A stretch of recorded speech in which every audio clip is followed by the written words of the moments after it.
কোনো সন্ধান পেলে?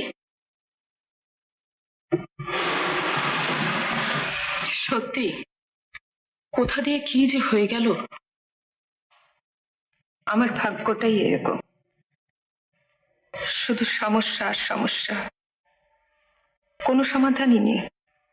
কিন্তু দিব্যেন্দুকে তো আমি জানি, সে তো এমন দুর্বল চরিত্রের ছেলে নয়। তবে কেন